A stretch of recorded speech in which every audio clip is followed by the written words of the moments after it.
Good afternoon and welcome to this meeting of the Cabinet Scrutiny Committee on the 5th of January 2022.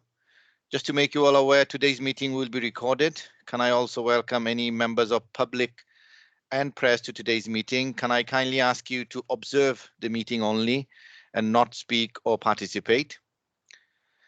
Can I please remind all to switch your phone to silent for the duration of the meeting. In addition, can I refer you to the protocols for remote meeting which have been circulated? Your microphone should be switched to mute unless you are speaking. Should you wish to ask a question or make a comment, can you please indicate either by the chat function or by raising your electronic hand by team? I'll assume that you all have read the paperwork before us today prior to the meeting. Please only use the chat function to indicate if you wish to speak as an alternative to the electronic hand function or to raise any technical issues. When asking a question, can you please indicate which page number you are referring to?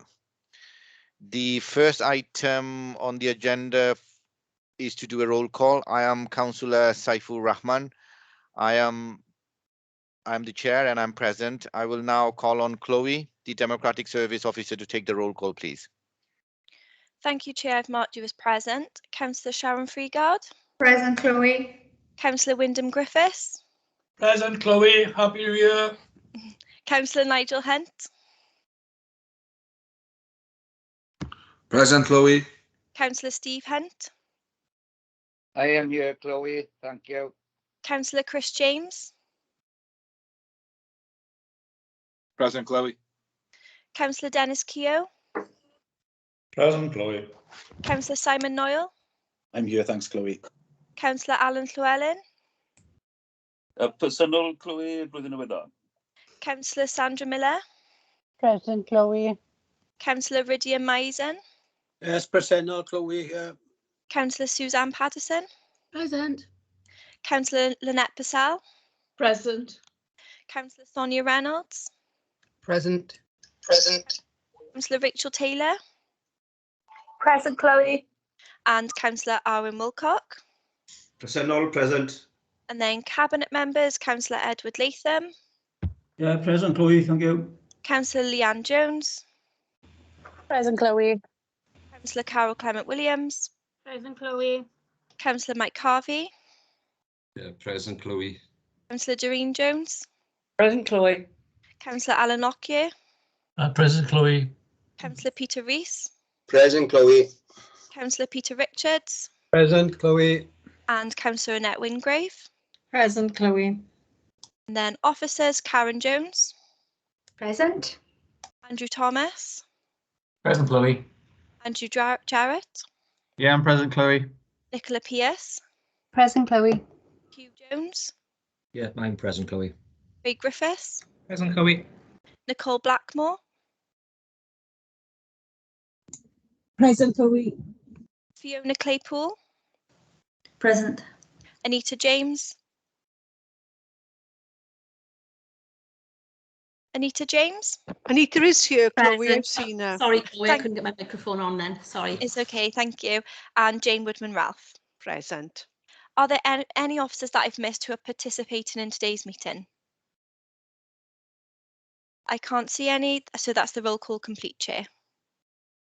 Okay, thank you, Chloe. The next item on the Cabinet Scrutiny agenda is item 2, which is Chair's announcement. We have chosen to scrutinize both of the items on the Cabinet agenda today, item 5 and item 6.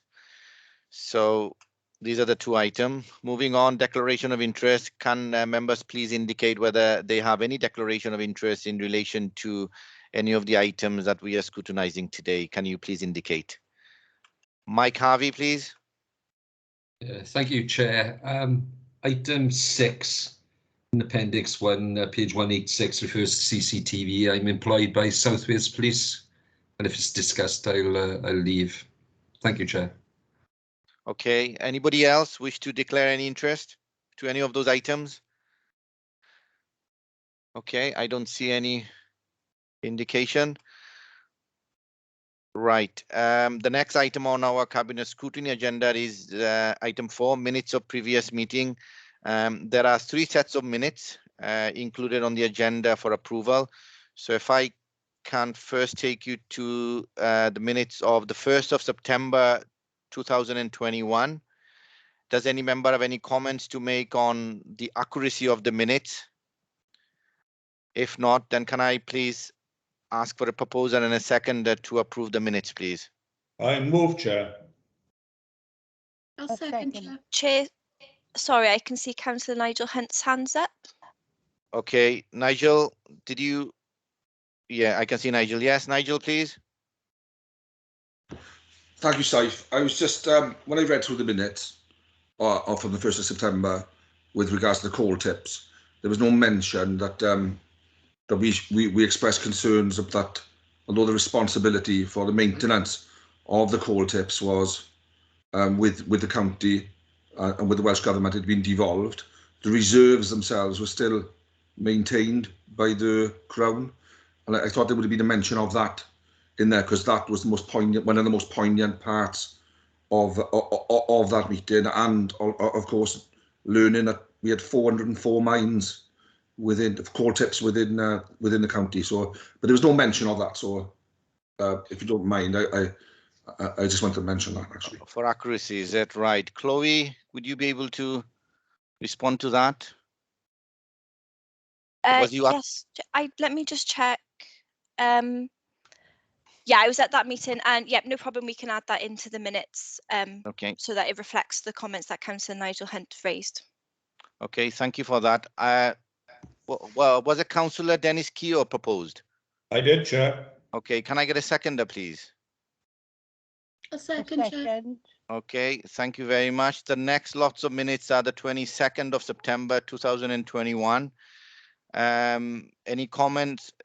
Sorry, if you have any comments on accuracy, could you please indicate? If not, then can I please ask for a proposal and a seconder? Proposer, please. I'll move, Chair.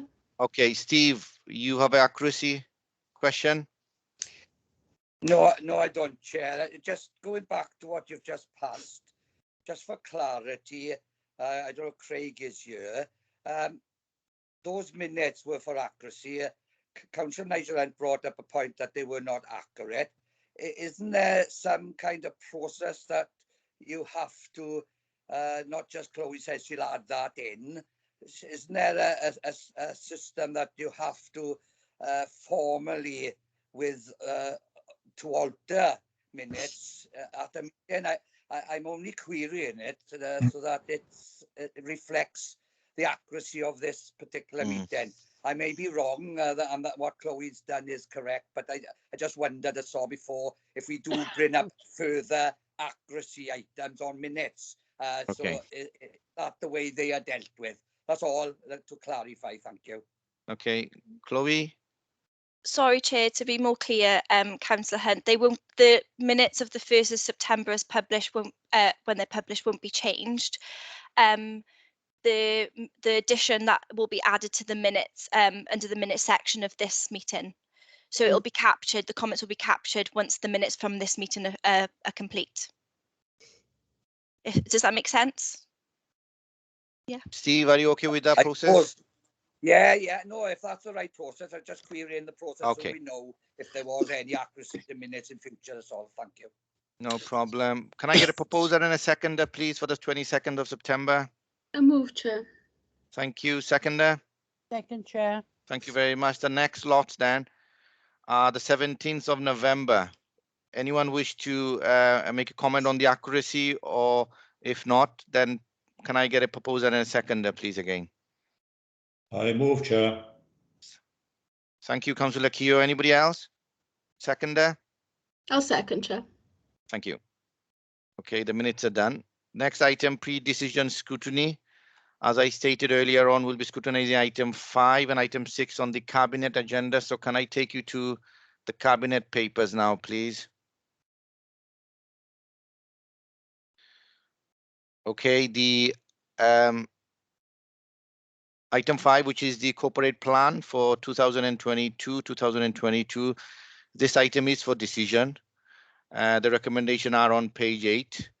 The reporting officer are here with us today. So can I ask officers, is there anything they wish to add to the report, or shall I move straight to questions? Chief Executive, please.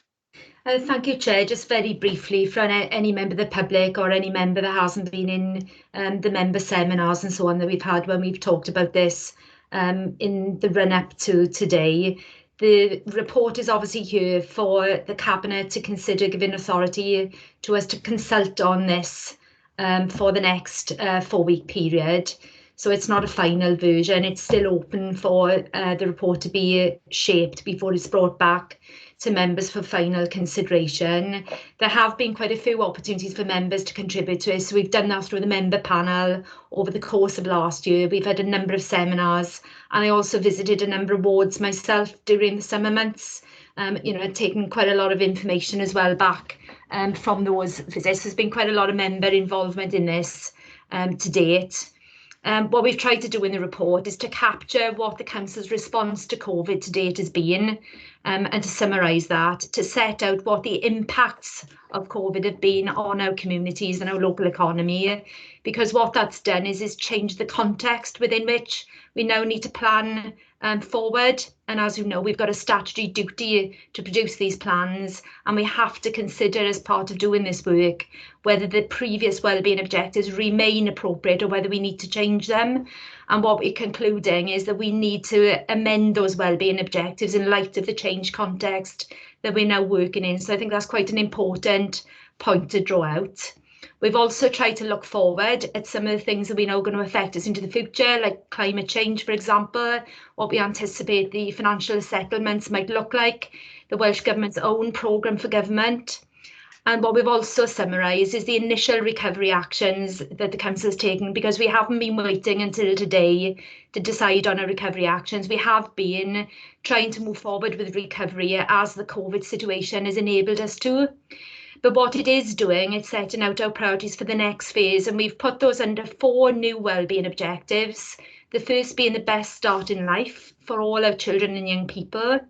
The second about building thriving and sustainable communities, drawing on the strengths we've seen in communities over the pandemic period.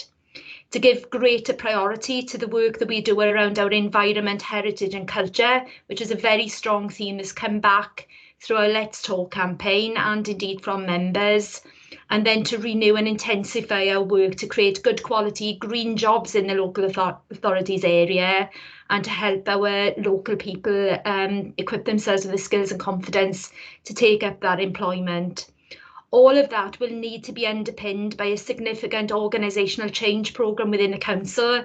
So when we've been developing the plan, we've talked with members about the sorts of changes to our culture and our ways of working that we'll need to introduce. And at the heart of that is us being one council, and making sure that we don't go back perhaps into a more traditional ways of working. We've come together as a team over the course of the pandemic and broken down perhaps some of the silos that we had previously between departments, and that's going to be a really important part of the way we want to go forward.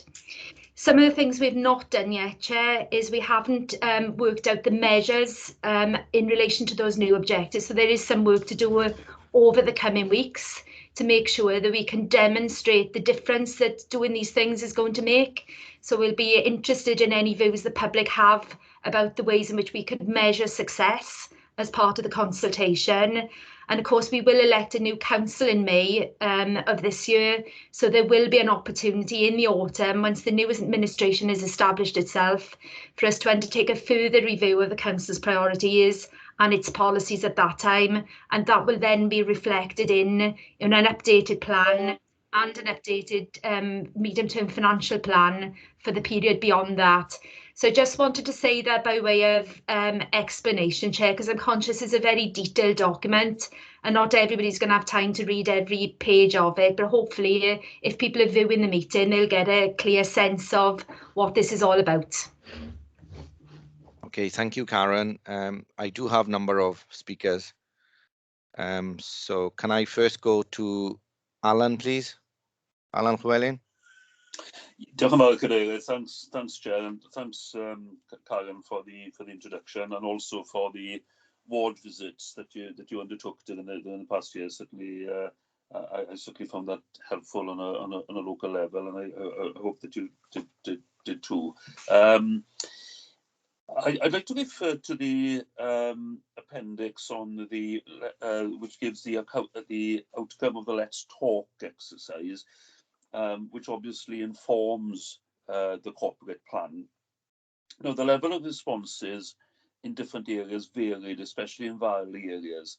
I wonder if the officers can comment on that, because I think as we were going through the process, several of us made the point that people felt a bit of consultation fatigue in being asked their views without having great confidence that the authorities, whether it's us as a council or Welsh Government, were going to take on board those views. And I think that might have dented the responses, really, when we look at the overall response figures, which are probably quite disappointing. But I wonder if either Chief Exec or other officers could comment on the variance in responses from different areas. If I come in first, Chair, and then Yes. Anita James would have a more grasp of the details. So if I don't fully answer your question, Councillor Llewellyn, Anita might be able to give you more information. But I think the first thing I would say is that the effort that we put into consultation in all parts of the county borough was pretty consistent. So we didn't put more effort, if you like, into generating responses from the towns. The effort was across the county borough. We had to rely to quite a large extent on the electronic digital means of consultation because of COVID. And had it not been for the fact that we were in our second and third wave when we were undertaking this work, what we would have wanted to do is to go out and actually meet face to face in communities where people gather and to get more response back via those methods. So depending on the way in which people are inclined to contribute to consultations, I'm sure the fact that we had to rely more on the electronic methods than we would have liked would probably have contributed into that. We did quite a lot to try and gather the views of children and young people, for example, and we did that largely through the programmes that we were running over the school holidays. So that would have influenced then which, sections of the community of children, for example, would have taken part in the exercise. I'm quite sure that the COVID situation would have had some impact. Whether people are less inclined to respond in Valley communities to these types of exercises and others, I really wouldn't know. I think what it does, it poses that important question for us going forward, doesn't it, as to, well, why have we had more responses from some parts of the county better than others? And when COVID allows, I think we want to see this as an ongoing piece of work for the council. So probably now that we've got more local area coordinators out there and we're looking to strengthen our neighbourhood management teams with the support of our local members, I'm sure that that is something that we can work on and we can improve on going into the future. What we did do once we realised we'd had not so many responses as we were hoping for from some of those Valley communities, we then targeted that focus group work to try and get more qualitative information back from those communities. So at least we had some insights as to some of the issues. And I say, particularly myself, made a point of going out mostly to Valley communities and talking with the local members there. And I think, the messages I brought back from those visits were pretty much consistent then with what we had been able to gather through that kind of feedback. So I think it's an interesting question, Councillor Llewellyn, as to why we're hearing more from some parts of the community than others through these various mechanisms. And I think what we need to be doing for the future is setting ourselves a task, really, of looking at how we can add some new and additional ways of engagement in there, so we get a more consistent and a higher level of participation as we move forward. So that would be my reflection. But Anita, do you have anything specific that you could add? Sorry, Karen. Yeah, I think the question of consultation fatigue, I think it is a really interesting topic, and it is one that keeps coming up. And I know certainly as an authority, we have been involved in a lot of our own consultations and partner consultations and wider consultations recently. As Karen said, when it became apparent that there were quite low numbers coming back from the valley areas, we organised the focus groups. So we did 30 really in-depth interviews with people. Some were focus groups, some were actually one-to-one interviews just to make sure we had representation across the 5 valleys areas. There were 2 valleys areas that we had less than 50, so there were 43 from the Dulles Valley and 35 from the Amman Valley. But other than that, we were sort of up to the 94s and then up to 100, 150 odd, 170 odd. So the numbers did go up a bit. Going back to the consultation fatigue, I think one thing we're doing in this questionnaire, we're actually demonstrating this is what you said about this wellbeing objective. So this is what we're proposing to focus on. So we're actually trying to demonstrate there where, we are acting on what you've told us and we have listened, and then giving people the chance to actually comment on whether those are the right things to achieve those objectives. So hopefully that will give people some confidence that, we do want to listen and we are trying to act on what they tell us. The only other thing I was going to say really about the areas for this stage, we have mapped out all of the social media groups. It is going to be quite difficult again in terms of paper copies, but we will try our best on those. But we will be trying to actually get into the influencers in those areas to try and help get the numbers up. Thanks very much, Anita and Karen. And Chair, can I go on to my second question? Yes, please. Yeah, thanks. The second question that I put in was that many of the issues raised, although we were terming it recover, reset and renew, and it was focused a lot around recovery from the coronavirus period, which of course is extremely significant and important. But many of the issues raised are not directly related to COVID impacts or recovery, but show deep-seated concerns about services and the condition of towns, villages and communities across the county borough. Now, will the recovery plan therefore reflect the longer-term need for regeneration and frontline services across the whole of Neath for Talbot? And with your permission, Chair, it wasn't one that I submitted in advance, but it's something that's come to mind that we're also on the verge of beginning to consult on the review of the local development plan. Now, that tends to be a highly sort of technical process that's very difficult to engage people with until the impacts become practical. But a lot of what we're talking about in the corporate plan in terms of spatial development and so on, it actually does also link into the LDP, to the local development plan. So can we try and ensure that there is a tie-in between what's been tried to achieve through the revised corporate plan and the local development plan process? Okay, Karen. Thank you, Chair. I mean, the Council's corporate plan has to be constructed in accordance with the Wellbeing of Future Generations Act legislation. So in terms of long-term intent, Councillor Llewellyn, what one part of the Sustainable Development Principle requires us to do is to try and look 30 years into the future, to look at how the actions and decisions we're making today will affect future generations.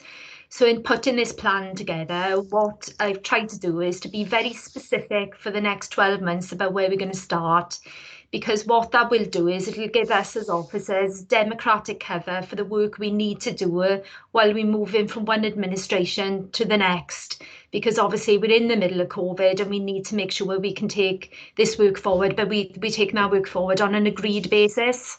So it's quite specific if you look at the detail of it for the next 12 months. But then what we've sought to do is to look at, well, what would be deliverable within a 5-year period, but leaving that broad enough for an incoming administration to be able to put its own hallmark, if you like, on that, because the incoming administration might see things exactly the same way, or they might want to, adopt a slightly different emphasis, or they might want to give a, much greater emphasis to something than another. So we wanted to give that flexibility. But what you will see in the document as well is in 20 years' time, so in a generation's time, if everything went to plan, what would we want the world to look like then? So what we've tried to do is to try and set a vision, if you like, around each one of those 4 wellbeing objectives for 20 years' time. And then we've tried to break it down to, well, what could we do within the first 5 years of that 20-year period, and then specifically in the next 12 months where we'll restart. So it is intended to be a plan that actually takes us forward, not over the short term, but beyond COVID, into looking at those longer term ambitions we've got for the area.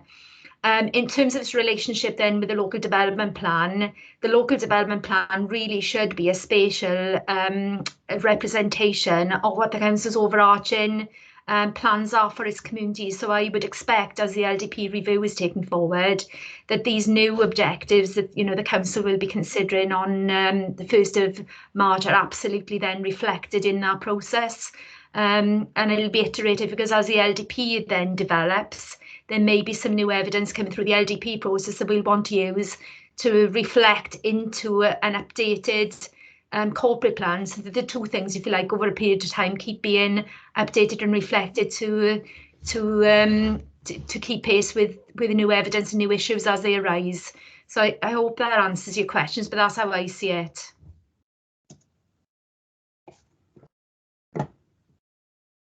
Sorry, thanks, Karen. Chair, you're on mute. Sorry, can I call Nicola Pierce, please? Thank you, Chair. I was just really going to support what Karen has indicated. The LDP, we know that it's we're going through the review period at the moment, so we're at a critical point in the process of developing our spatial aspirations for the growth and protection of our county borough. The plan is a spatial plan, but there are also topic-based policies within that plan. And we're about to sort of embark on a consultation period with our communities, and you should, if you can encourage your communities and partner organisations that you have a relationship with to engage with our planning policy colleagues, because it is really important that they do so at this early stage. They need to identify what issues are affecting their communities, and we can then develop topic-based as well as spatial-based policies to try and tackle those issues. So, in terms of our spatial policies, we have policies in terms of allocations for different purposes within the plan. But in terms of our topic-based issues, we have policies on biodiversity, on air quality, on land contamination. So quite specific issues that will potentially affect all of you. So as I say, if you can encourage your communities to engage in this consultation process so that we can have a local development plan which will help us to achieve the objectives of this authority. And just to reiterate as well, that plan is not a plan that we put on the shelf. It is a plan that we use on a day-to-day basis to determine our growth aspirations and the planning applications that are submitted to us. So it's a very important plan, and it does dovetail into all the other plans that we as an authority are required to deliver. Karen has mentioned the corporate plan, wellbeing plan, and so on. So they are all interrelated, and they're all very important because we will use them on a day-to-day basis to change and improve the quality of lives within Neath Talbot. Thank you, Chair. Thank you, Nicola. Alan, are there any further questions from you? No, that's fine. Thanks, Chair, for the replies. No problem. Can I now call Lynette, please? Next. Thank you very much. Right, first of all, apologies, but before Christmas, my family situation meant that I missed a couple of seminars. But because of that family situation, which is an awful lot of them are isolating, I've had plenty of time to really look at the corporate plan over the last few days. And as Alan said a few minutes ago, it's not just about COVID, although I can see that that has caused a review. And I was very happy to welcome Karen to visit Pontead just before Christmas, before things went pear-shaped. So What I'm concerned about is, having had time to really read the corporate plan, looking at the first priority in the new plan, which is this best possible start for children. And then on page 47, I read that 84% of children entered nursery without the appropriate literacy, language and communication skills to access the curriculum. Now, I've not seen this statistic before, and there's lots of things I want to mention about it. First of all, I'd like to know where the statistic comes from. It then links to something in the public response to Let's Talk on page 127, where somebody has commented, "It is important to me that there are more activities for children and babies under 1 for families of low income." On page 45, bullet point 4, it states all families in need will have access to high quality early help, ensuring children are ready for learning. And on page 49 in the same report, we will make sure that it is clear how early help and support can be accessed by those children and families who need it. However, my question is, if that really worrying statistic is correct, then it implies that a very large majority of families of young children require this specific input. So are the aspirations as identified on page 45 and 49, are they doable, and who will be responsible for actioning it? So I've got 2 specific questions, Chair, and I'd be grateful if that bit was answered first before I come on to the bit about public transport. Thank you. So, Chair, can I just say that the Director of Education will be leading this particular programme of work. So can I invite Andrew perhaps to come in and talk a bit more about the detail around the particular points that Councillor Purcell has raised there? Absolutely, and thank you for your questions, Councillor Purcell. As Karen says, I'll be leading on this piece of work. Well, say piece of work, it's the sustained priority that I believe has been present in the Council for some time.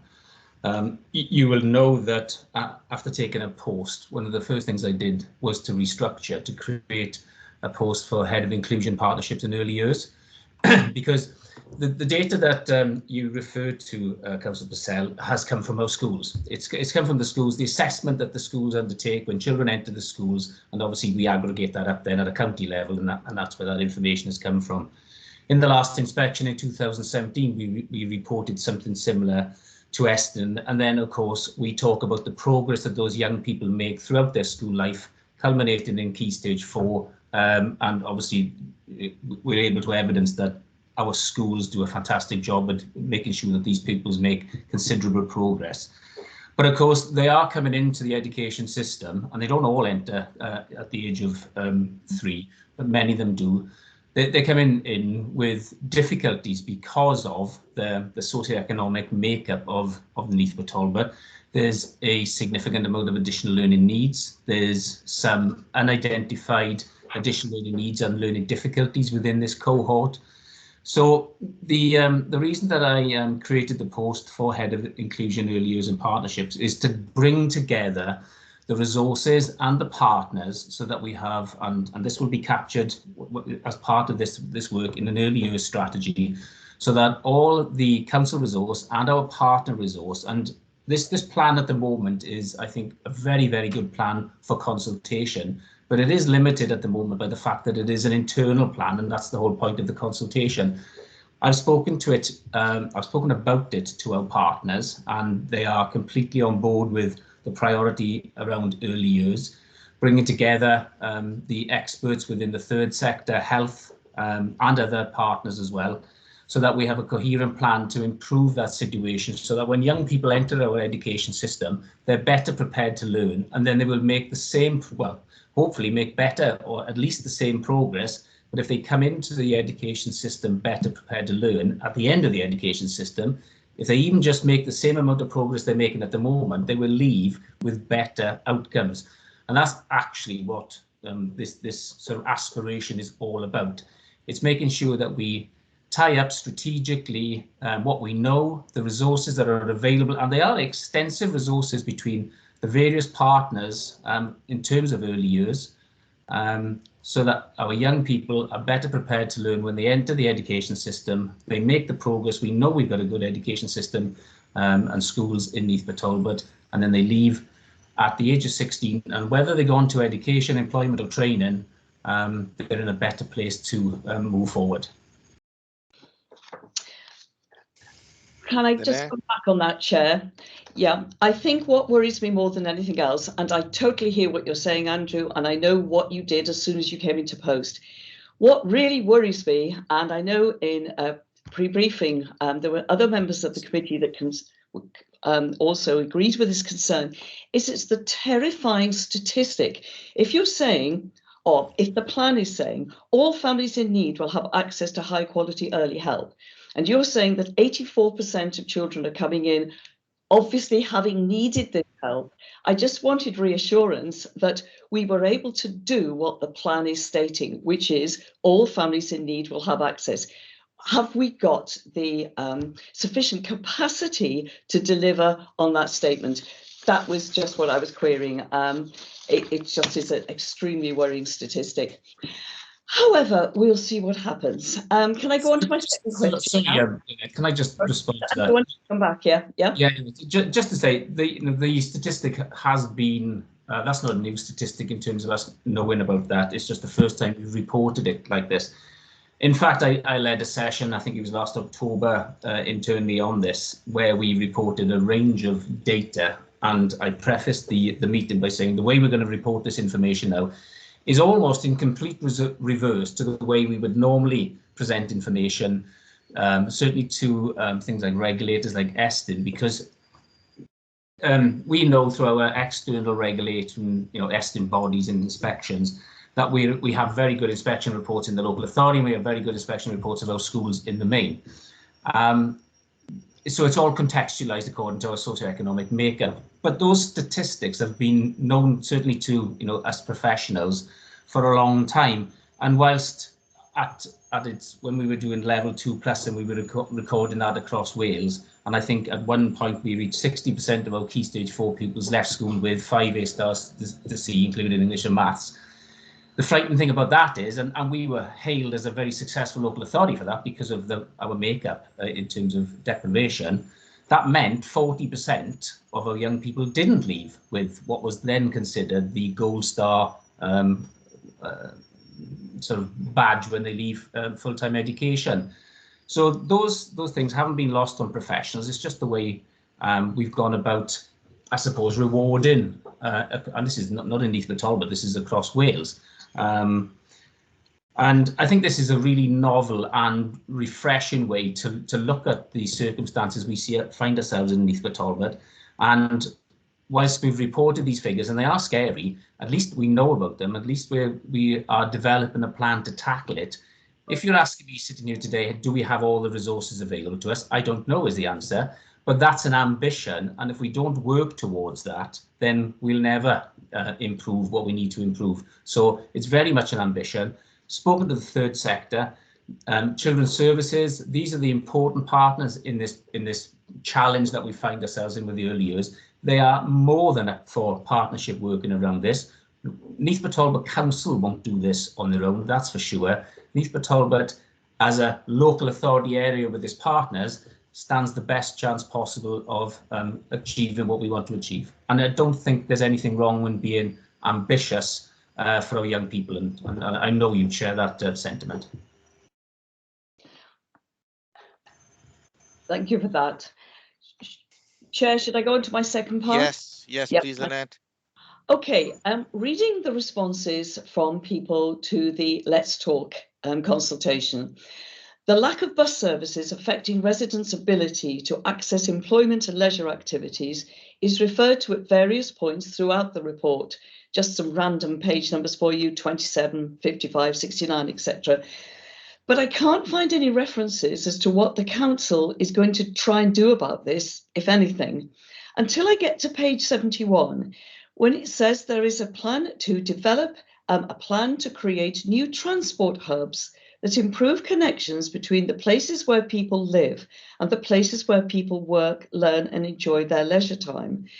And I also note the proposal on page 73 to develop community-based transport schemes.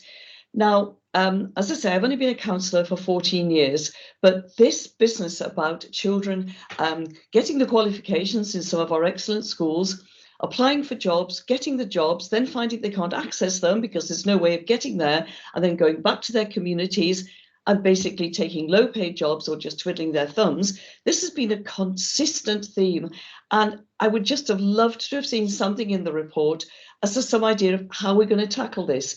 So I just wondered if there was any officer who could expand on those two proposals, the transport hub and the developing of the community-based transport schemes to try and tackle this. Thank you. Okay, I can see Nicola Pierce. Thank you, Chair. In the plan, we've put in potential proposals that we have some form of control over. As you'll be aware, a lot of the public transport routes are delivered by the private sector. And if those public transport routes are not profitable, then the transport providers are, following the reduction in subsidies that the Welsh Government has given them, have withdrawn those routes. And there's very little that the authority can do about that unless we were prepared to use council money to subsidise those routes. And what routes should we focus on in terms of the prioritisation of that funding package? You know, we have limited funding and therefore our hands are tied behind our backs in terms of subsidising those routes. So we focused in this plan on what we potentially do have control over and how we have to respond to the way in which transport itself is changing. Community transport is becoming more important within our valley communities, and we've got a couple of pilot schemes operational within the county borough to try and exploit, perhaps that's the wrong word, expand the opportunity that community transport provides within our valley communities where public transport is not necessarily as freely available as it has been in the past. So we've got those pilot schemes underway at the moment, and we will be reviewing the effectiveness of those pilot schemes going forward. In terms of the longer term ambition about community transport hubs, what we are potentially looking to deliver in the future is a hub of activity within our valley communities where you can have sort of hybrid sort of workspaces plus community facilities in operation within that hub. So that can become sort of the heart of the community where people come together and share experiences, knowledge, social activities and so on. And we could potentially run sort of community transport car sharing schemes from those community hubs. So those people who can't work remotely and have to gain access to places of employment in order to take the opportunities that are available to them, they can utilise a community transport or car sharing hub from those centres so that they can actually get to and from work as well as getting to and from retail opportunities and other leisure activities. So we see those as potentially diversifying the transport opportunities within the county borough rather than relying solely on the public transport networks, which we know have diminished over time. So that's why we focused on those areas, because those are the only areas that we as an authority can influence. So I hope that has given you the response to your question. Thank you for that, Chair. Okay, Lynette, anything else? Any other? No, thank you. Okay, thank you, Lynette, and thank you, Nicola. Next, can I call Susan, please? Susan Paddison. Thank you very much, Chair. Yeah, I'd just like to make a few comments around the consultation on the Let's Talk. I think I did say something similar in the seminar. I'm just going to repeat a few of the things I said there. I think we really need to consult, obviously, with the residents of our communities. But looking at the numbers of people that do respond, we have to take on board that the responses we are getting are not including a vast array of our residents. Now, we're not blaming residents. They got busy lives. They may have been caring, lack of IT equipment, lack of signal, so many reasons why people might not want to respond, including fatigue. And, you know, it's not up to me. I elect somebody, let them do it. And maybe that's what people think. But the caveat for me with this information is it's all useful information, and anything we get from the public should always be treated as valuable information. But I think we should caveat it when we're making a plan and say what percentage the people responding are to the total number of people who can respond, and the numbers that do respond. I think just for clarification, we need to say, for example, that just over 1% of the total number of people who are eligible to vote actually did make a response to this. Only 3% of the total number of people who actually voted last time made a response to this. There are lessons to be learned, you know, for why people might not be responding, and officers obviously quite on top of that, and I wouldn't doubt that you are for a moment.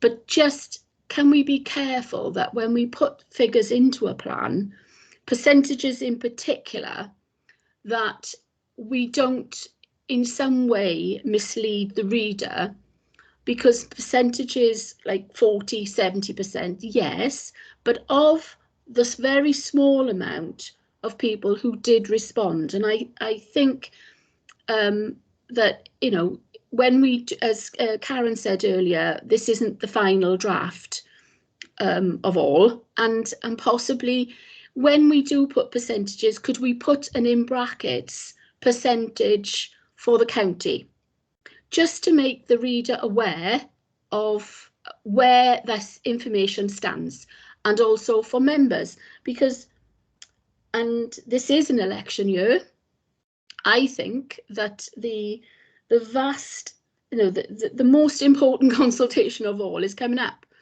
I mean, this is where members, candidates, whatever, across the board, we go door knocking, we put our plans to the electorate, and they actually say what they want. And the last time it was 41,392 people actually said something. Now that's a vast improvement on 1,296, which if you take out the out of county and the focus groups, it actually comes down to. So my caveat is all important information, and hats off to everybody who took part in the consultation. But can we just caveat the information that we get so that the reader really knows what percentage of the total number of people living in Talbot actually think that way? Thank you. Okay, thank you, Suzanne. Is there any officer wish to respond, or shall I move on to the next question? I can come in very briefly, Chair, Yes. if you want as well. I'll have a look at the way in which the report has been worded. It's normally pretty standard practice to do what Councillor Patterson's just said. So if that's not in there, we can pick that up and make that clear. What we would try and do when we've got data is to triangulate it as well. So obviously we're sense checking this with members, because you know your communities. Does this plan make sense from where you stand? We've got a lot of data that we've gathered as well, you know, so unemployment rates, all that kind of thing. And then, of course, we've got the feedback as well. So we don't just rely on the feedback, and I'm sure you know that anyway. But just in case there's anybody from the public watching this this video, is we don't just rely on isolated data sets. We would try and triangulate it. But I think Councillor Patterson makes a good point, and if it's not written up in that way, we'll make sure that's amended. Okay, thank you, Karen. That's brilliant, thank you, Chair. Okay, I got other speakers, but I can see Alan put his hand up. Alan, is it on this particular point that you want to? Yes, it is very, very briefly, Chair. Okay, yes. I think Suzanne is making a valid point there, and I'm glad to hear the Chief Exec taking the point on board. It was just crossing my mind actually that several members, some of whom I hear today, were quite disparaging about numbers responding to the Swansea Valley Schools consultation process that we went through some months ago. But if you look at the catchment area for that, the response was far higher percentage-wise than it has been for Let's Talk, which was billed as the most important consultation exercise ever undertaken by Neath Talbot Council. So yes, there are figures and there are figures. Thanks. Okay, thank you, Alan. Next I have Nigel, please. Nigel Hand. Well, thank you, Saif. Can I take this opportunity to wish everyone Blwyddyn Newydd Dda, Happy New Year. It's 2022 is upon us, so I wish you all prosper. I'd like to speak today about the corporate plan, and in particular on page 38, resetting relationships and our part. So there are some statements in there that I absolutely agree with, though I feel they are slightly sound bites, and I'd like to know what we can do about making this more of a reality. So it says, be ambitious, believe in our county borough. I advocate that, absolutely, that we should believe in our county borough. I think it's a fantastic county. It also says, seek out new investment and provide value for money. Again, I think we should be seeking out as much investment as we possibly can. And thirdly, it says about keep the council tax as low as possible. So I agree with all these three things. I particularly agree with support the local economy to grow, etc. I agree with them all. And I know this is an aspirational document, but when we say be ambitious, believe in our county borough, I mean, I have been really disappointed as a councillor during my time. There's been land which I would regard as being like prime real estate for the county, and we've sold it to housing companies who then given us a reduced offer, and furthermore given us another reduced offer. And I think that if we were to be ambitious and believe in our county borough, we wouldn't have agreed to that. We would have sold it at the correct price. Also seeking out new investment and provide value for money. Well, as you know, we've entered Brexit. We've lost European money. The UK government made the Levelling Up Fund, became available. They brought to us. They offered us. They asked us to apply for grants in concern of town centre regeneration, cultural investments, transport investments. We're reading in this corporate plan. I've lost count how many times we talked about culture, about transport, and yet. We were told, I mean, the alarm bells were ringing with me on the Levelling Up Fund going back into the summer of 2021. We only applied for 25% of what we were entitled to apply for. I thought that was a wrong move. But the answers we were given, really, I'm not knocking the officers. The officers are committed. We've got some talent in the officers. But, I mean, the answers we were given, really, was that we didn't have enough resources there to apply for the maximum amount. And therefore, our theatres, our transport hubs, our town centres didn't get the grants that other counties, other neighbouring counties got. I mean, Carmarthenshire got £36 million. That's over 10% of our GRE. So, I mean, I think going back to it, how can we get the resources? How can we have the resources in with our officers to maximise the investment that this county is entitled to, really? And again, with the council tax, keeping our council tax low, we've advocated this, particularly during the pandemic. We did our homework, we did our research on the general reserves and what the audit commission, what the audit for Wales was saying about the 3 to 5%. I'm very pleased now that Hugh is taking a different view to Howell, that he's talking about 4% of our GRE. And our general reserves. I'm really pleased about this, and I hope that we can take this forward. But again, so my question is really, how can we get the resources to, one, really be ambitious for our county, two, to seek the investment that we're entitled to, and three, to give value for money to the ratepayers on Neath Talbot and keep the council tax down at a fair rate. So what resources would we need to achieve this? Thank you. Okay, thank you, Nigel. There are a few questions here. So I know Nicola already put her hand up, so I'll go to Nicola first. Thank you, Chair. I won't be able to cover all of them, so I'll rely on colleagues to help me out when they can. Councillor Hunt made a couple of points in terms of selling land and not necessarily getting the best value for that land, and then the levelling up fund and resources, availability of resources. So if I can cover those issues off. Okay. In terms of the value of land, I can reassure members that we are selling the land which is owned by the authority at the price that that land is worth. We have to take into account what constraints there are, for want of a better term, on all of our land parcels. So, for example, when you are selling land to a developer, you have to take into account whether there's any contamination within the land and how much that will cost to mitigate. That comes off the price of the land. What infrastructure they have to put in place to ensure that that land is serviced going forward, whether it be drainage, sustainable drainage systems, highway drainage, etc., etc. So all of those issues and all of those costs effectively come off the land value. Now, when we are selling land, we do also utilise the independent advice of the district valuer to ensure that we are not selling land below market value, so we are getting a good return to our councillors and to our communities. So I can assure members that we are not selling land below market value, below market values. It takes into account all the constraints that affect that land. So just wanted to give that reassurance. In terms of the levelling up fund, I think we have sort of discussed this at length previously. It's fair to say that the prospectus and the call for bids was issued with very, very restricted timescales in place. It was a very strict process that we had to follow in terms of consultation, in terms of endorsement, etc. And we had to secure a significant amount of information in order to put those bids in. Including the need to demonstrate that it had a positive benefits cost ratio, which is difficult to achieve.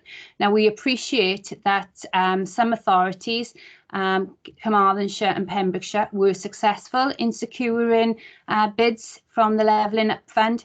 Swansea were not, we were not. Bridgend didn't even submit any bids because they didn't have the resources in place to do so. We did submit bids, but unfortunately, because of the resources issue that Councillor Hunt has referred to, we didn't have any oven-ready projects that we could submit.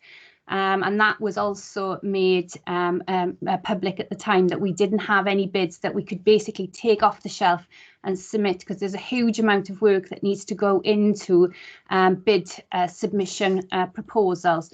And we didn't have any that we could just submit without any additional work. Now, we have met government officials in relation to the levelling up fund to try and secure feedback, and we have specifically asked for details in relation to the bids that were successful so that we could learn from them. Unfortunately, for whatever reason, the UK officials will not share information from those successful bids. So we cannot establish where we went wrong, if indeed we did go wrong. So we are still hammering that home, that it's important that we learn from others and that we share knowledge and experience so we can maximise the effectiveness of this levelling up fund. We're mindful that there is a second tranche of levelling up funds coming out in the spring, and we are looking at projects at the moment. We have been given additional money to build in the capacity within the teams, but you will appreciate it takes a long time to get people into jobs, get them up to a sufficient standard where they can actually deliver work on the ground. We're going through that at the moment to ensure that we are building a team that is fit for purpose in the future. But unfortunately, it's not something that we can just click our fingers and develop that team overnight. But we are in the process of building that capacity up so that we can ensure that we are sustainable going forward, and we've got maximum opportunity to secure successful outcomes in relation to any funding opportunities that come our way. So I hope that's addressed those issues, and I know that Hugh has got his hand up, so I'm hoping Hugh will come in on the wider financial question that you raised. Thank you.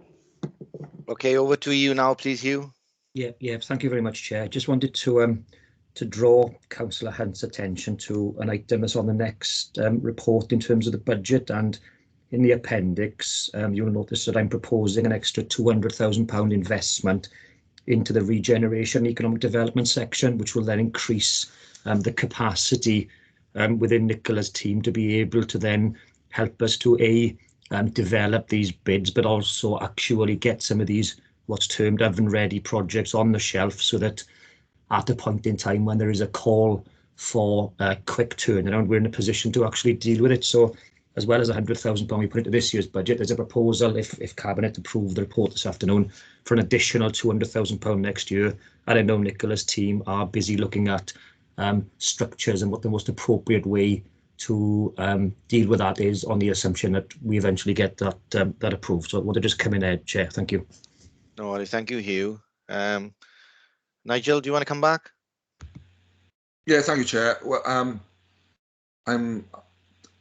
when it comes to the land, I was talking about a specific parcel of land that we sold to a housing group that then came in and said they wouldn't give us, they would only give us 90% of what they agreed to, and then I think they give us around about 60% of what they originally agreed. So that I was specifically talking about that piece of land, really. With the Levelling Up Fund, Nicola, I do appreciate the work that your office has done. I'm disappointed that the feedback from the UK government is so opaque. I hope that the Labour group will speak to their MPs so they can bring this up in Westminster, because it seems grossly unfair that we've lost so much money to Brexit and now we're getting nothing back. I know the Powys did very well out of the Levelling Up Fund. They had a lot of money for their theatre in Brecon. I think it was around about £6.9 million. I look at Princess Royal and I see a tired theatre that could be improved with a stage. It's sound, it's lighting, it's seating, it's box office. I look at a bus station. We talk about transport investments. I look at a tired bus station, and I hope that they could be oven ready made. Pontardawe Art Centre to me was oven ready at that time. We were looking for £1 million investment in there, and instead of coming out of our money, I think we could have applied to the Levelling Up Fund.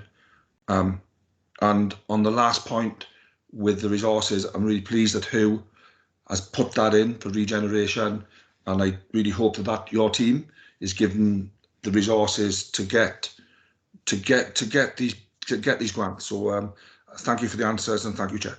No problem. Thank you, Nigel. I have Sonia and I got Sharon as well on my list. I'm not too sure whether you've had any specific questions which you raised at the pre-briefing, or is it just my fault that I've got your name down? I did. Oh, you did. Sorry, Sonia. Yes. Do you want to go now, Sonia? Yeah.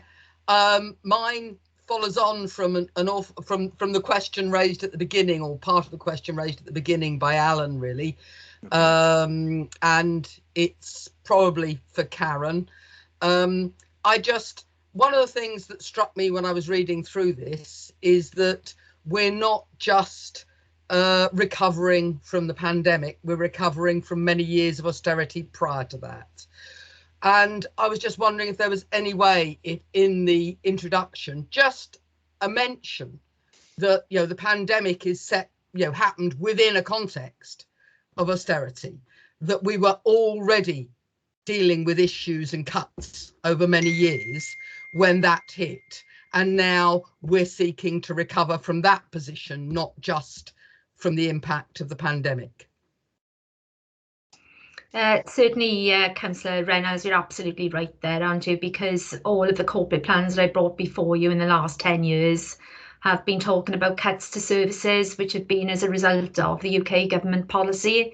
So if that isn't referenced in the preamble to the document, I've got no problem in adding that in. I think probably the committee needs to put that to the Cabinet as to whether they wish it to be included in the draft that goes out for consultation, because I'll need to turn that around quite quickly in the next 24 hours. So it will be a very brief reference, but I've got time then before the final version comes back, perhaps to add a bit more detail to it. I'd like to ask the committee if they would do that, please, Saif. Okay, I'll come back to you then, Sonia, towards the end. Okay, Sandra, please.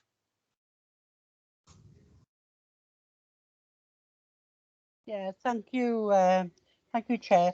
I wanted to raise what I raised in previous. You know, we've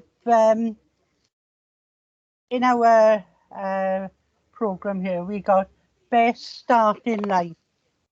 Well, for many of our children, you know, they get a really good start in life, you know, because when their parents are well situated financially, and you know, they're able to take step-by-step process through the school year.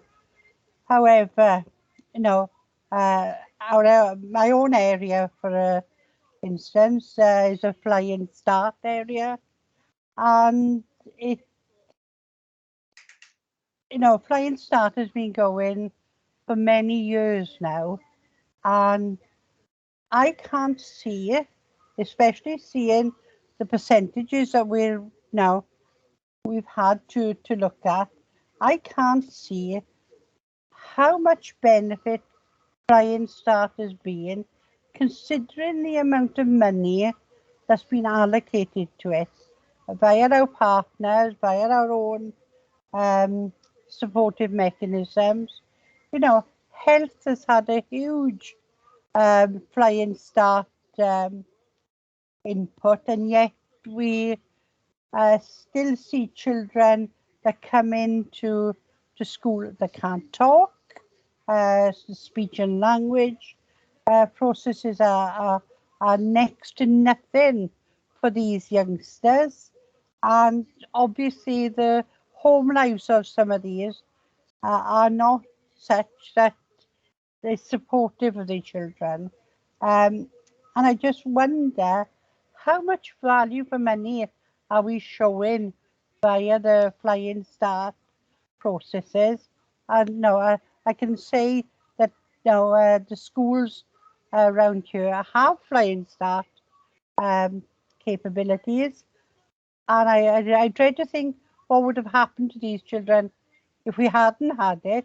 But I'd love to see, you know, value for money, having it stripped down bare, just to see what, you know, support that they're giving the children that are desperate to have that best start in life. Thank you, Chair. Do you want to answer that, Chair?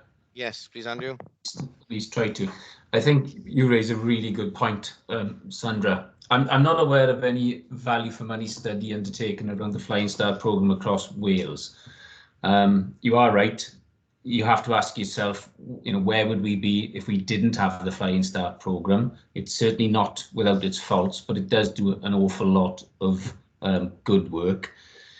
What I can tell you is the schools that receive the children from the Flying Start areas speak highly of it in terms of the support that the young people and the families get. So I think, you know, I think that's a real positive. I think my reticence with the Flying Start programme is the postcode lottery nature of it. Not all young people who require support live in Flying Start areas, and not all people who live in Flying Start areas require support. And it's a little bit too blunt a tool. You know, in discussions we had with the session that I spoke about earlier that I led on the best start in life, it was reported that some families were actually receiving too much support, and And obviously the flip side of that coin is there are other families who need support who aren't receiving anything, or certainly not as much support as they need. And part of the strategic planning I referred to earlier is to make sure that partners do come together, and those people who do need support know how to get it quickly, know how to, the first time we are aware that they need support, they can access that support. Because one of the issues that was identified is there's an awful lot of support networks out there between the various sectors, but there aren't clear pathways into accessing those support. It's a very mixed picture. They've been developed over a long period of time, and what they've done is created a confusion for people. Professionals are confused as to how people are supposed to access this support. So what chance, in fairness, do some of the families out there have? So one of the things we will need to do is have a rationalisation of pathways into support. So when young people require that support, they get it first time, they get high quality support, they get it early, and hopefully it makes a difference. And it isn't confined, crucially, just to those areas which are currently called flying start areas. But in terms of your question around value for money, Sandra, I'm not aware of any study that's been undertaken. But you're right, there's a huge amount of investment gone into those areas for a sustained period of time. Sandra? I'm fine with that, Chair. You're thank fine you. with that? Okay, yeah, thank you. Thank you, Andrew. Sharon, please, next. Okay, thanks, Chair. Andrew sort of answered some of my questions. I was referring to the data that Suzanne had brought up earlier, but you mentioned that it's obviously based on, a lot of it is based around the baseline assessments, so it is more factual and consistent around the authority. And I think it's really good, the appointment that you made for the early years post, hopefully that will have a huge impact. But going on the postcode lottery for Flying Start, I mean, that's not necessarily helping a lot of our children when they're actually getting to school. Going back to the point on austerity, I think that has hit hard at early years. We used to have the health visitor and we used to have the good links there, which was initially what early years was set up to be, linking with health authorities, health organisations, and that's what it was meant to be, from cradle, from the cradle, isn't it? But I was just thinking, if we could go back, now we've got some extra monies, looking at that for the future, Andrew, because obviously it's about the unit, the family unit. It's no point in educating a very, very young child going back into a home where we need to educate the unit. So I think I would hope that the new post that you've created is not just going to be about the organisations, but looking at the family unit in terms of education, really going forward, because the long-term pathway seems to be there. So I think if we could look at that family unit, and I did think that the postcode lottery had stopped, but that's obviously not the case then, because we're missing out. People could be like 2 houses away and be in a different postcode and not be able to get that support, which is really, really detrimental to the children. And I think going back to the value added in the Flying Start is there in the child. So when you start assessing the child, and obviously we're going to see that come through at some point, but it would be far more impacted if we were actually looking at the unit as well. But I was also going to say that is a really good post that we've created, and I'm hoping that will actually have a great influence on children going through. But I was going to bring that up. I was going to bring certain points up in the budget question on point 6. But I just wanted to thank all the officers, because this last 22 months has been horrendous, really. And when you look at education in schools, what they've had to deal with is just absolutely immense in terms of how can you, if you're going to assess, you've got to have taught. You have got to have taught consistently, and you've got to have taught to the curriculum, which has been really, really difficult for teachers to do. So I think they've done a fantastic job. and officers as well, really. So I just wanted to put that in there to say thank you for that as well. Thanks. Can I quickly respond, Chair? Yes, please. And thank you for those comments, Sharon. But you're absolutely right about the family. Early years and improvements in early years is all about the family unit. It isn't necessarily just about the child. Obviously, if the child has identified additional learning needs, then yes, those needs have to be met.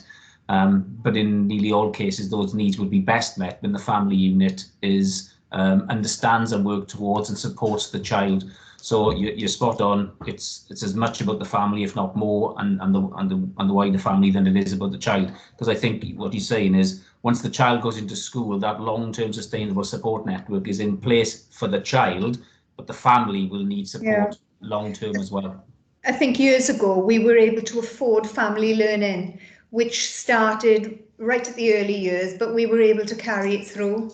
And that made a huge impact, but obviously austerity and other factors have affected that going forward.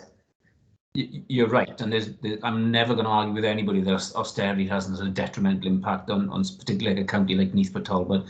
But there is an enormous amount of money and resource available out there. It's not all pointing in the right direction, in my opinion. And one of the reasons this post has been created is to make sure that we do plan strategically and we use the resource that is available to the best effect. I'm not saying there is enough resource there, but there's more there than we're making best use of at the moment. You say the family learning has gone, you're right, but we have Think Family First funding, and a lot of that money is spent on supporting families. Even in my own directorate, and this has always been the case, and this is something we need to tackle, we've got two different parts of the directorate tackling support for autism. Now, that can't be right, and that's just within education. So it's about bringing those services together, plan strategically, resource it appropriately, and hopefully make the gains that we need. Okay, thank you, Andrew, for that. Thank you. Okay, Steve Hunt, please. Chair, I don't know if Councillor Paterson wanted to come back on a point there. She got a hand up before I asked my question. Suzanne, is your point It was a follow-on. I thank Councillor Hunt for that. Yeah, my follow-on is, and I do want to thank officers, because ever since I've been a councillor from 2012, we have been firefighting on the budget. We've had Howell explaining to us that, we have got to do certain things that maybe we wouldn't have wanted to do, but because we had to support our statutory services, we had to make sure social services and education and the roads, everything that we are supposed to do was done.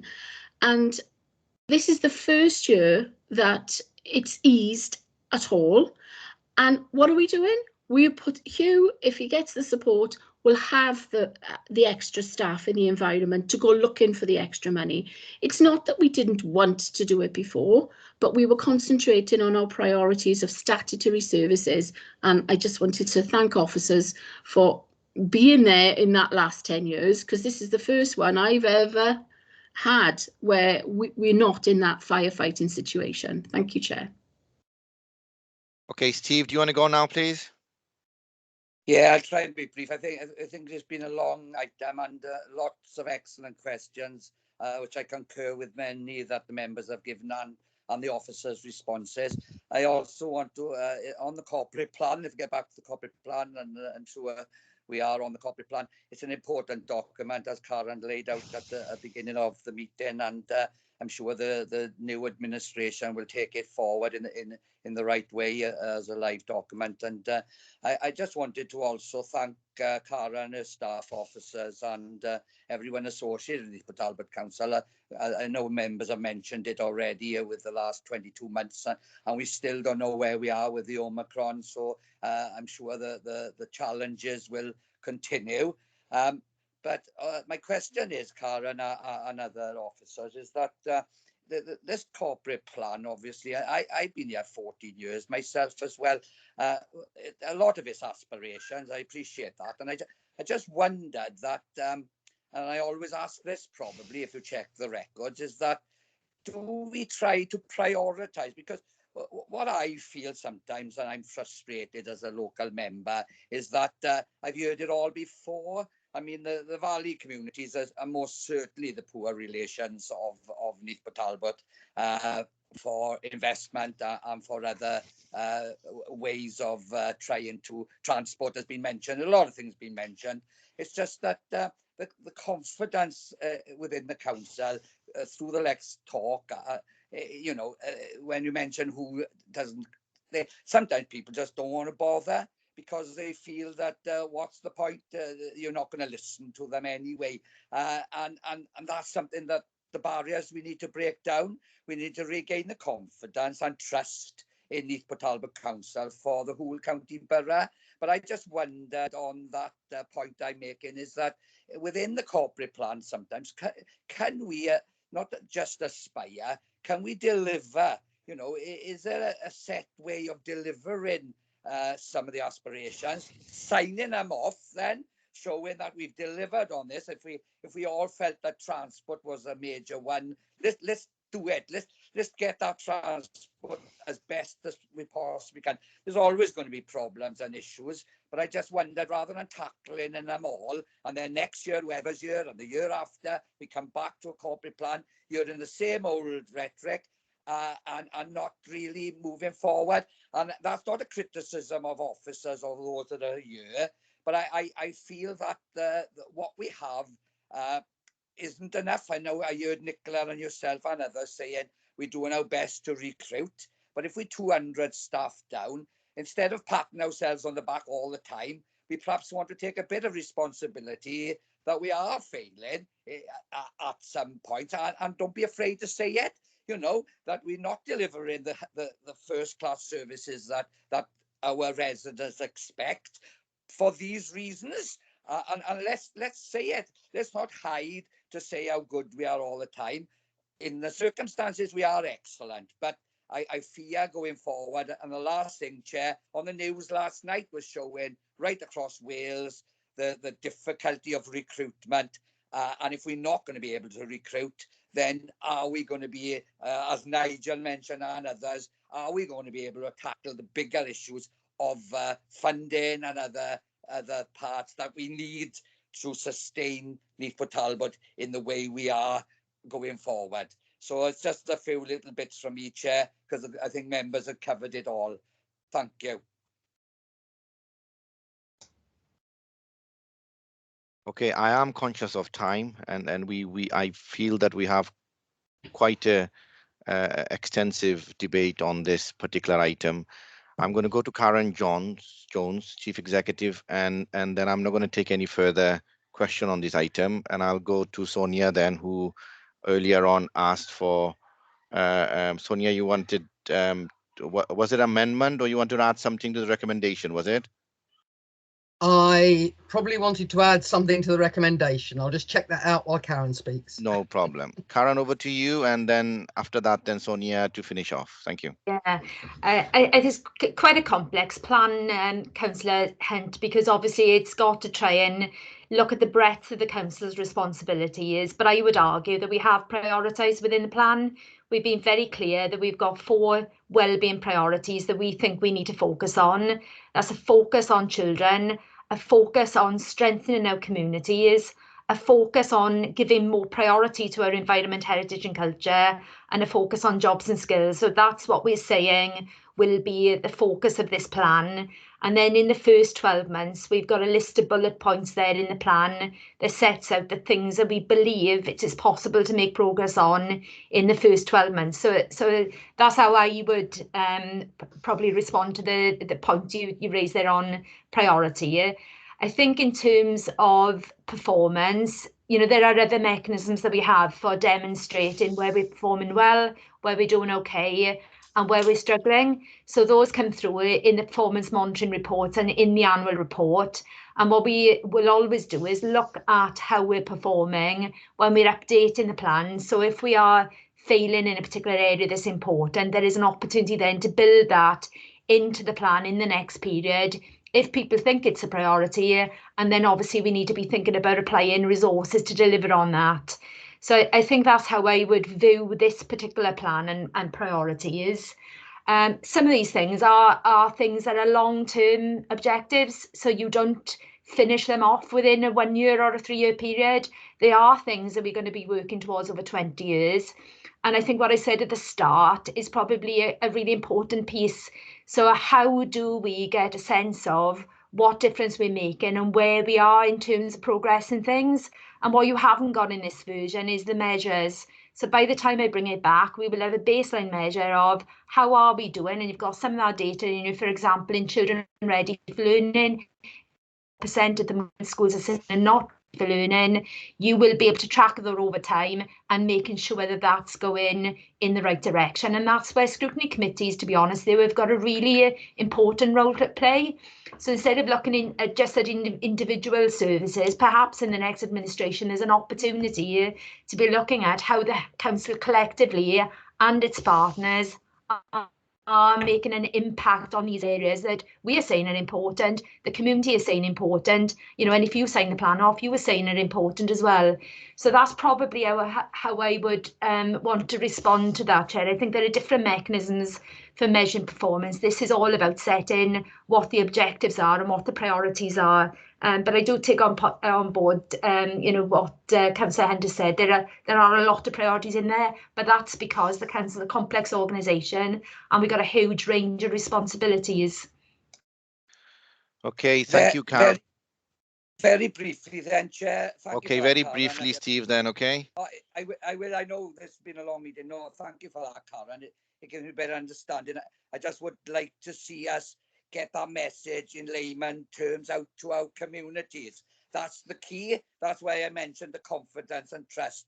If we could relate that in layman's terms of finishing something like you mentioned, some of the priorities, then we're on a winner, in my opinion. That's all, Chair. Thank you. Okay, thank you. Sonia, you wanted to add something to the recommendations. Am I correct? Yes, if I may, Chair, with a bit of assistance from Chloe. Thank you, Chloe. I would like to suggest that the recommendation could be amended to read that the Cabinet approved the draft corporate plan 2022-27 and the strategic change programme contained in the annex to be published for a 4-week consultation period, subject to the inclusion to the introduction of the plan as a reference to the impacts of the years of austerity as well as to the pandemic. I'll post that to you to a chat, or if Chloe, if you would post it to chat, that would be helpful. Chloe, please. Yes, Chair, I can post that to the chat now, and I can also confirm that I've sent the word into Jane Woodman-Ralph for the Cabinet as well.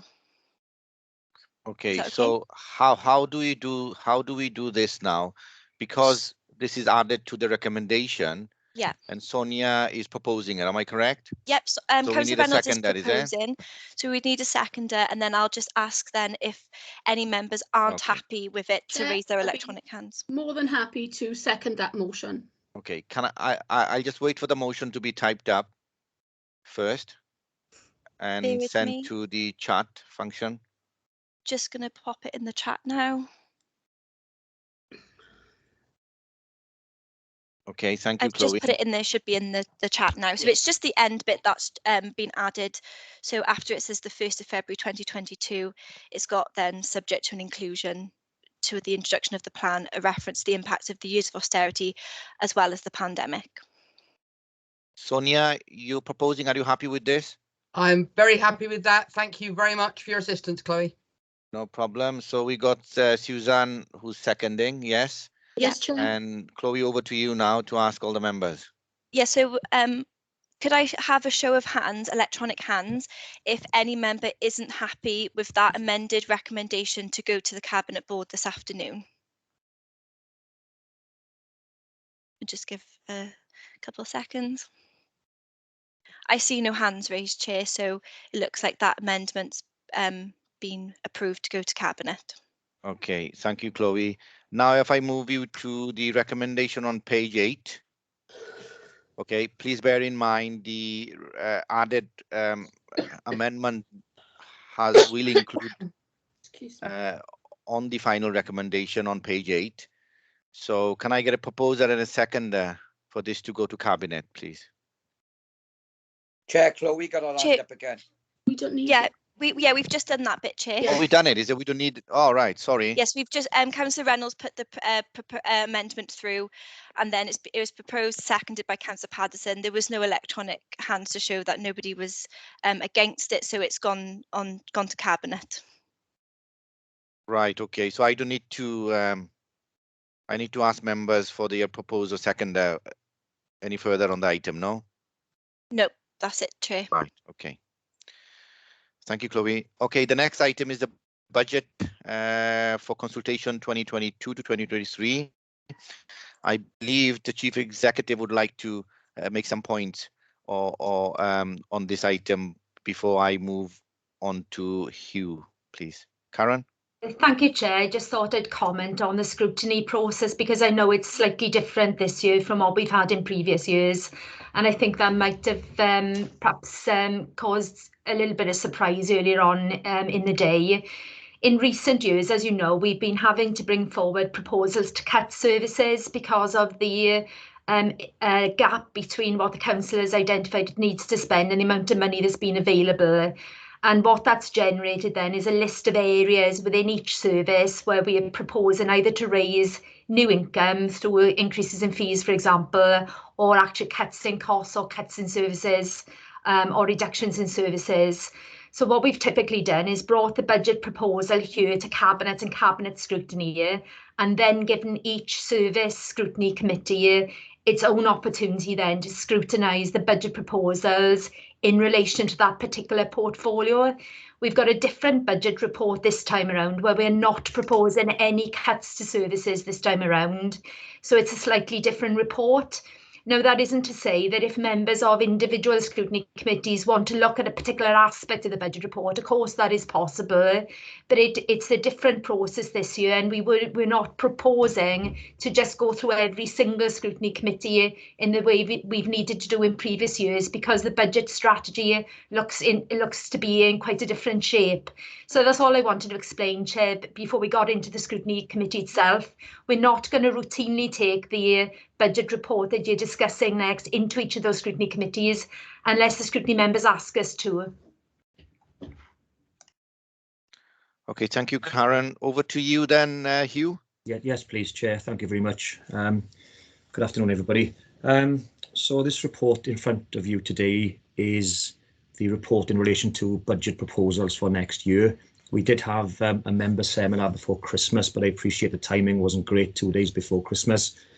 So for the benefit of members who weren't able to make the seminar, and for any members of the public watching, I think it'll be helpful if I give an overview as to the proposals contained in the report today, Chair, but I will be brief. So the first thing to say, Chair, is that this does not seek final decision from members today. This is permission to go out to consult with the public on the proposals contained within the report, and final decisions will be requested on the 28th of February once we've had feedback through the consultation process and taken that on board, Chair. If I move to table 4 on page 174 of your reports, members will be familiar with this. This is the current 2021-22 budget, which shows that at the moment we have a budget of £316 million, 75% of it funded from Welsh Government funding and 25% on council tax. And there's detail in the bottom table as to how that money is spent. Moving on to the local government settlement for next year, Chair. On the 21st of December, the Welsh Government announced a 9.4% increase in funding for local government in Wales, totalling £437 million. Our share of that was 20.78 million, which equates to 8.8%. And unusually, Chair, we were the 18th out of 22 authorities in Wales in terms of what they call the ranking. So normally we're towards the top of the ranking, but this year we're towards the bottom. And I've noted in the report there, Chair, that the reason for that is because despite the fact that the number of pupils with free school meals and benefit claimants within our county increased, they increased at less of a rate than the vast majority of other councils in Wales, which means that we then get a proportionately less share of the funding. If I move on then, Chair, to section 6 on page 176 of your report, the bottom part of the table there details the amount of money we've got available for next year. So council tax at current levels plus Welsh Government funding of 258 million will give us 338 million pound to spend. What do we need to spend next year? Well, if we start off with this year's budget position of 319 million, and we add on unavoidable service costs of inflation, social care levy, and the increase in the national living wage, that increases our costs by 8.7 million pound.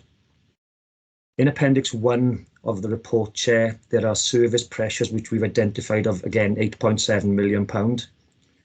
I'm proposing that we reduce the contingency budgets, Chair, by 965 million pound, which then gives us an unallocated amount of 2.2 million pound, which I'm suggesting to the Cabinet that we retain to balance any fluctuations over the medium-term financial strategy period. So, as a consequence of that settlement, Chair, I am not proposing to the Cabinet that we should be increasing council tax levels for next year. So we will be looking to consult on a 0% council tax rise.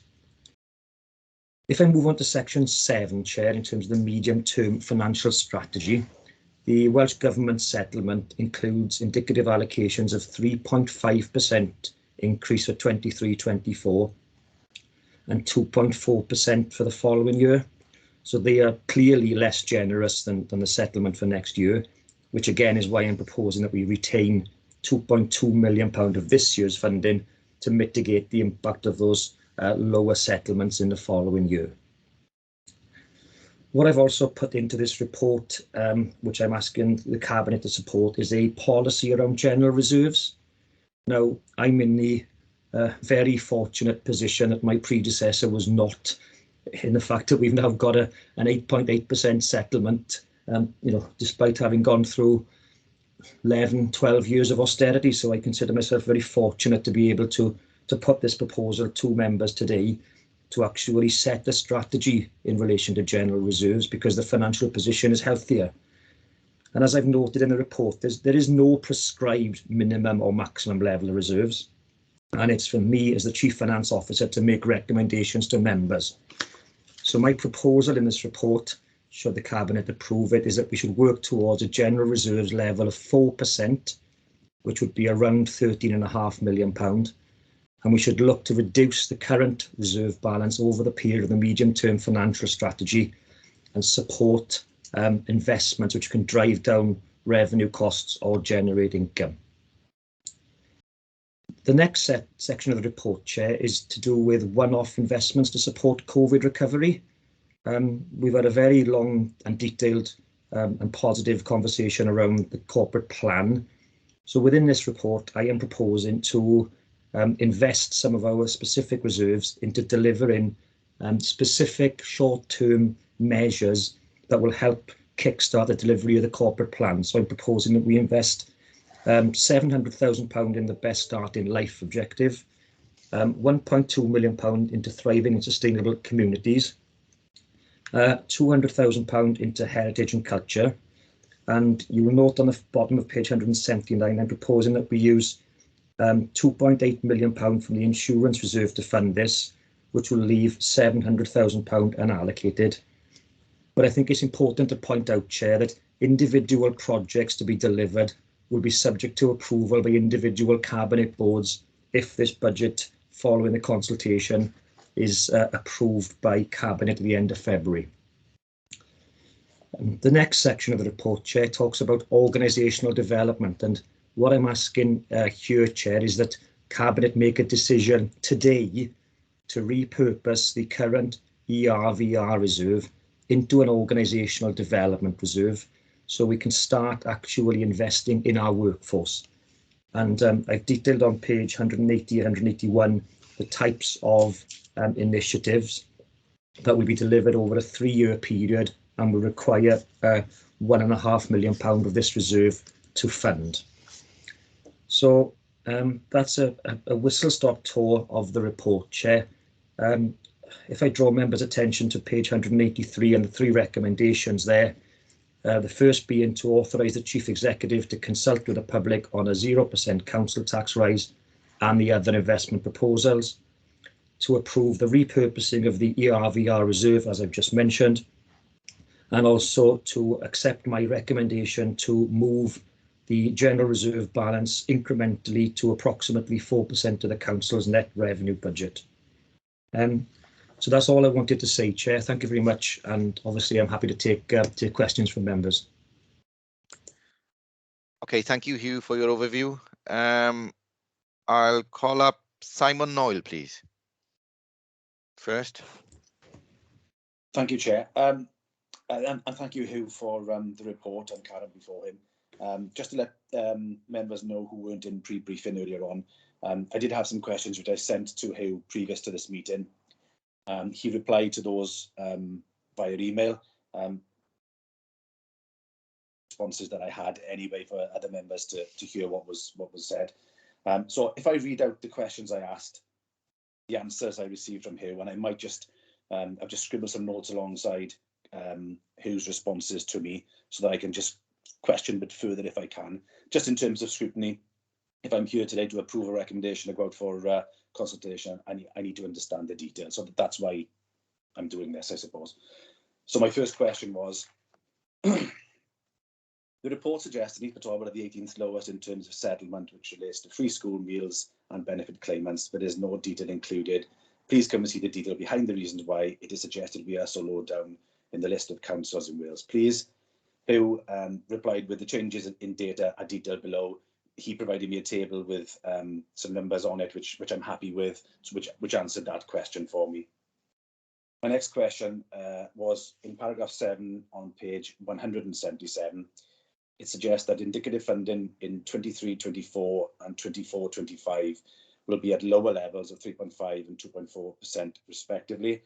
Are we to compare these against the 8.8% for 22-23?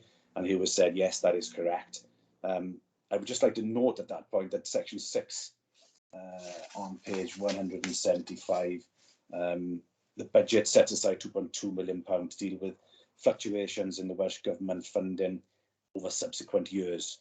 As Hugh has just told us there, he is going to be using that 2.2 million, hopefully, to help with any shortfall in the next 2 financial years. My next question was on page 8 of, paragraph 8 of page 177. He suggested the proposed figure of £3.1 million required to stand up the budget in 21-22 was no longer required due to one-off savings. I asked, could I see the detail of those, where those savings had been made? Who kindly sent me the latest budget monitoring report that was sent to Cabinet, and I believe that was sent in November of last year. And just to go on from what he would reply to me with, the report actually states that the council's budget will be underspent by £8.3 million. He also went on to, within that one, he confirmed that he expected the general reserves to be around the £20 million mark. My next question was, it is suggested that the level of reserves at 31/03/21 was 20.036 million. What was the projected level of reserves at 31st of the 3rd, 2022, therefore at the end of this financial year? And he confirmed those reserves he was expected to be around the £20 million mark again. The next question was on page, paragraph 8 on page 178. He suggested the reserves would be reduced incrementally to 4%. I asked over what period of time it would be suggested that it would be done. Who stated that the incremental reduction will be delivered over the period of the new medium-term financial strategy, which will be the 22-23 to 26-27 period. I'd like to know at that point where these reductions will be made. Who was alluded to getting to a 4% figure, which equates to 13.5 million, which is a reduction of £6.5 million over that period. I wonder where that money will be used. those were the set questions I had for Hugh. But I'll just go on if that's okay, Chair, just to finish off what I got written down here, if that's okay. So section 9 on page 178. This talks about the one-off investments to support COVID recovery. Karen and Hugh have spoken about that, and I support that fully. And I note that the funding will come from repurposing the current insurance reserve. £2.8 million will be used for this, and therefore that will not use any of the general reserves to stand up these initiatives. So the budget proposals and recommendations put in front of us today as members to go out to consultation on, the three that have been written down there on page 183 are fine. But I would like just members to bear in mind that a 1% increase in council tax generates £800,000 approximately. By the same token, a reduction of 1% would mean that Neath Talbot would need to find circa £800,000 to pay for it. After much reading and reviewing, in my mind, I think we have the opportunity here to help the people of Neath Talbot to see council tax as one of the biggest issues they face, and perhaps amend the recommendation and go out and consult on a 1% reduction in the council tax levy for 22-23 budget, using some of the reserves to fund it, especially in the knowing that during a year/20 months of massive pressures that the authority has faced, that the Neath Talbot budget will be underspent by 8.3 million. The residents of Neath Talbot will ask themselves, if they are making an underspend and have reserves which they want to drop to a more realistic figures, why aren't we seeing the benefit of it? Chair, that's all I want to say at this point, if that's okay. Okay. Hugh? Yeah, thank you very much, Chair. Obviously, this report is my recommendation to the Cabinet as the Council Section 151 officer. I have a statutory duty to, not just to all members of Council, but I also have a statutory duty to look after the best interests of both current council taxpayers and future council taxpayers. So my advice to the Cabinet is framed around those statutory responsibilities. Now, as I've mentioned in the report, the settlement for the next 2 years is not expected to be great. We don't know the ongoing effect of the pandemic. We know that, for example, the Welsh Government Hardship Fund will finish at the end of March. Last year, we claimed £24 million back from the Hardship Fund. In this year, I've built in a budget pressure of £2.5 million. So, in my opinion, my professional opinion as Section 151 officer, I wouldn't be prepared to put that as a proposal to the Cabinet, but obviously the Cabinet are obviously able to consider what's being said and take their own view on it. But that would be my response to that, Chair. Thank you. Okay, thank you, Hugh. Simon, do you have anything further to add, or should I carry on with other members who indicated, and then I could come back to you later on? Well, I just want to say thank you to Hugh for that. If I didn't ask the questions and ask Hugh if it was possible to be able to do that, I wouldn't be doing my job properly and scrutinising what has been put in front of us. So thank you to Hugh for that. And if he states that it cannot be done, then fine. I understand that. But obviously they'll come back if later on if they've got anything further, Chair. Thank you very much. Okay, Suzanne, please next. Suzanne? Suzanne, you're on mute. My apologies, Chair. That's Pressures okay. of working from home, there was a knock on the door.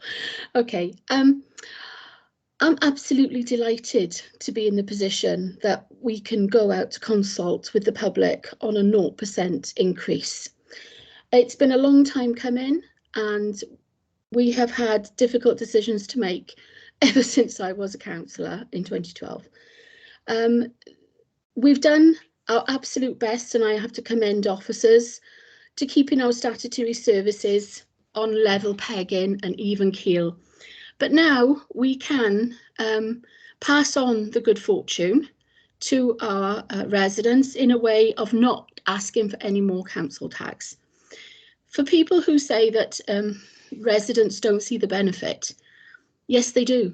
They don't get it in monetary allowance in their pay packet, but they get our council services, our excellent council services that have not failed so far, and God willing, they never will. So I'm just very pleased that we're in this position after many years of prudent decision making on the budget to be able to do this year, and I will be voting for this at the appropriate time. Thank you. Okay, thank you, Suzanne. Can I call up Alan, please? Alan Llewellyn next. Yes, thank you, Chair. I mean, thanks to Hugh for the introduction and also for replying to my email this morning. And I think that the overall budget situation is welcome this year. No, and that includes, of course, the proposed freeze on the council tax. For almost the lifetime of this authority, we have been one of the three highest, either the highest or three highest council taxes in Wales. So it remains to be seen whether we'll still be in that situation at the end of this budget process. Now, I think that we could have been in a situation last year of freezing the council tax, because as members will know, the Plaid Cymru Group put forward a well-costed amendment which would have achieved that result in an extremely difficult year for our residents. But I hope that there will be a lot of responses to the consultation so that we can hear people's views, not just on the council tax, but on everything that we do with our budget. Now, the report focuses on consulting on a 0% increase in council tax. It also refers to some of the budget pressures that we still face and the potential use and policy on reserves. But it doesn't give information on the actual budget structure or proposed departmental spend, or what the council does with its budget. That is, what are the services that we actually provide. And this is not a new point that I'm making, because each year we tend to focus on cuts. Now, fortunately, hopefully this year there won't be cuts as such. But I think we ought to speak a lot more about what we as a local authority do. And I'm not putting that as a party point, I'm putting that as an advocate for local government. So I know we've had information from Democratic Services and the introduction by the Chief Executive now about individual scrutiny meetings not being conducted on the budget, but I think it's something perhaps the scrutiny chairs should consider, because as well as year on year considering cuts, we ought to also look at what we actually do to prioritise our council spend. So thanks for all the advanced information, and hopefully the cabinet, they're listening to this discussion, will consider that, and also scrutiny chairs will consider the points that I've made. Thank you. Okay, thank you, Alan. Who's on my list? Or Steve, please. Steve Hunt. Yeah, thank you very much, Chair, and thank you, Hugh, again for your advice. And you're obviously well respected from taking the reins from Howell, and it's important to have a better understanding. This is obviously going out for consultation. It's a short turnover of consultation, as you mentioned, and but I just wondered on the process of consultation. And I don't actually want to put you on a spot, really, and you can only answer what you can, of course. But if consultation, which we all know, we're not going to hide from the fact the council tax will be the singular most important part of the budget setting once more. And of course, as Alan said and Simon said, we all welcome a freeze. Of course we do. However, if consultation from the general public asks for further reductions, Hugh, you mentioned your recommendation at this stage is what it is. I just wondered, what's the point of consultation if the public asks for a reduction? Getting back to Councillor Noyle's point, it probably is affordable, and maybe that'll be for the Cabinet and Council to demonstrate that, you know, at the time. But I just wanted to ask you, what sort of a level would you still be happy with? You mentioned already you wouldn't be happy with anything other than what you're recommending today at Cabinet and at the seminar. Apologies, I wasn't at the seminar, so I did watch back the video, and I thank you for your update this afternoon. So that's, you know, there's a lot in the budget. We have been lucky with the settlement. We've been lucky with the underspend. However, that's because of we need to fill over 200 places in jobs, of course. But we also had that 12 million that we weren't expecting also. So on the lines of Councillor Noyle, not for today, but if the consultation asks for a further reduction, how will we manage that at the time? Thank you. Okay. Hugh, do you want to take that question? Yes. How can I respond to that? Well, inevitably, I think, you know, when we consult, we will have people who will say we want to reduce the council tax because the rhetoric is there that we have the third highest band D council tax in Wales. But I know it's been mentioned in every previous budget discussion, you know, 80% of people in Neath Talbot pay less than a band D. You know, members may not be aware that a recent survey actually showed that the average amount of council tax paid in Neath Talbot is the 16th lowest in Wales. So if you know, when you compare things meaningfully, you compare, in my opinion, you would compare on an average as opposed to just picking a notional figure and say, you know, compare on that basis. So so to get around to answering your question, Councillor Hunt, obviously we'll consider the consultation responses, and if there is sufficient weight, we will have to consider what's affordable, and if we do need to think about it, then we'll have to make some I'll have to make some recommendations about how we could fund it, which will mean reductions in services and cuts, which is not somewhere where I want to go particularly. I also think from a professional point of view, you know, reducing the council tax now just puts a burden on a new administration when they come in May. I don't think that professionally that would be something I could recommend. So that's my stance, Councillor Hunt. Yeah, Chair, just very briefly then, I thank you for that, Hugh. It's as honest answer you can give, but I think the rhetoric of services and jobs is a little bit lame at this moment in time now, because if we are short of 200 employees already, I'm not sure, you know, further cuts to jobs would be part of that particular forward thinking in finances. And I'm not suggesting you know, I'm nowhere near your level of what you're proposing, but I just find that a little bit bizarre, really, is that any further money that we have taken out of to reduce the council tax would harm services and jobs. But again, that's probably a political stance at some point going forward, I suppose. So apologies here. I didn't want to put you on the spot, but I appreciate your very honest answer. Thank you. If I can just come back there briefly, Chair, sorry, you know, I'm not going to get involved in the political discussion, Councillor Hunt, obviously, but just so you're aware, we are in the process of putting in a recruitment task force to try and deal with the fact that we've got these vacancies that we can't recruit to. So, you know, we are working hard to ensure that those vacancies are filled and, you know, the services to the council taxpayers can continue.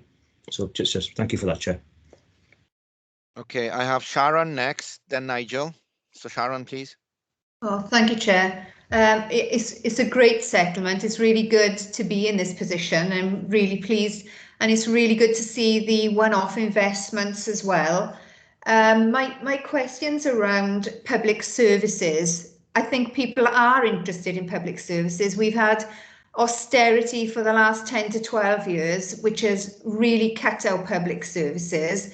And it brings me to the point of looking perhaps at the social services and the environment directorate, where I could see we've got 28% and 13% as it lays out on page 174 here. Now, if we maintain those percentages, I take it that we're just going to maintain those services going forward. But I think if we're in the position where we can make investments in these areas, I think that would be greatly appreciated by the public. I think looking at the 0% tax, if we could then enhance certain things for the public, for our residents, I think it would make a difference, and I think they would appreciate it. Now, I know that we're going on a recruitment drive, but if we could give more incentives in those areas, in those directorates, I'm sure that the directors there would be happy to receive perhaps more monies going forward if we could. If you're saying we got 13 and 28 there, are they ring fenced too, or are we able to look at where we would want to enhance services going forward? Well, they're ring fenced as in that's the current budget for those services, and obviously there's in Appendix 1 there's another £8.7 million increase. What we will be doing in the spring is looking at a new, as I said earlier, a new medium-term financial strategy, which basically is going to look at rebasing the current budgets, linking to the corporate plan, and actually trying to make sure that our resources are aligned with the priorities that the Cabinet will approve, hopefully, on the 28th of February. So, yes, there's a possibility to realign, Councillor Freegard, but obviously, you know, it needs to be aligned with, excuse me, sorry, the priorities set by the Cabinet. I think the priorities obviously should look at the dynamic situation that we're in at the moment with COVID and with austerity that have affected these directorates. So, you know, I know we've got the reduced, if we have a reduced workforce, and we would be playing catch up, but I really think that we need to look at how we can enhance these areas, because both have been severely hit. Not just by COVID, by austerity. So I would hope that the Cabinet would, and I'm sure they will take that on board. Okay, thank you, Hugh. Okay, thank you. Nigel, please, next. Thank you, Chair. I'd like to say, really, that I think that Hugh's eloquent and succinct way of speaking is refreshing. In terms of our general reserves, we highlighted this last year in the budget. We had a prudent plan. We cost our figures quite thoroughly, and we knew that we could afford a freeze last year in the year of the pandemic. Whilst I welcome, in a year of an election, a freeze now, do we think that all our neighbouring councils are also going to be looking for a freeze this year? And another question I'd like to ask is, it's great that the independent Valley councillors are now talking about a freeze. If we were to freeze, what I'd like to ask here is, and perhaps I should write this to him, because to put him on the spot now is probably unfair, but if we were to, say, have kept at the level that we were at in 2019-2020, I'd like to know where our reserves would be now with a double freeze. Where would they be?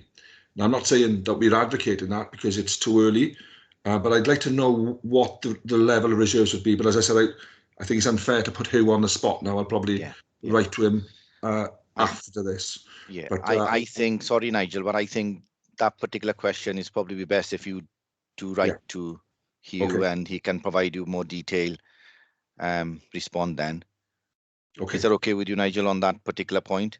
It is, Chair, yeah, absolutely. Okay. Carry on. Were there I'd just say I like the way of Hugh's succinct style, really, that it's clear. I think all members can understand where we are with budget, and I think that long may this continue, because I think we can have we can strike a better balance in Neath Talbot. So that's it. No problem. Chris, sorry, I've noticed Carol Clement. Sorry, my apologies, Carol. I didn't see your hand there. Do you wish to come in? I note a couple of other hands, Chair. If you'd like to call them in, I'll speak at the end, if that's okay. You happy to do that, yes? Yes, please. Okay, Chris, please. Chris James? Yes, sorry. Not my first Cabinet Scrutiny Committee, so I didn't put a question earlier, but what has been discussed is something that's really played in my mind. It's 1%. Fair play, Simon mentioned it. It cost us £800,000 to reduce council tax for 1%, but that's not. It's very little to most bandy owners. They probably wouldn't even notice that 1% much. But that's £800,000 in the local economy when things are small businesses are struggling.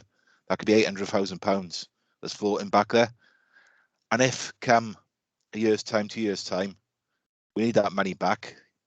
I know it would mean increasing council tax, but I think it's better that money's out there now when the local economy really needs it.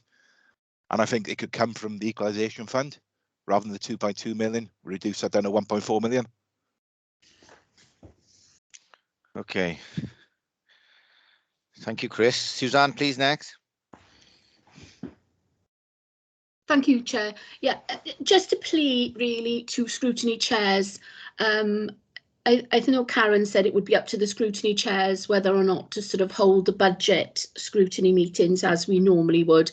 But I do believe that this would be a prudent way of going forward because of the changes that COVID has brought, because nobody foresaw what happened.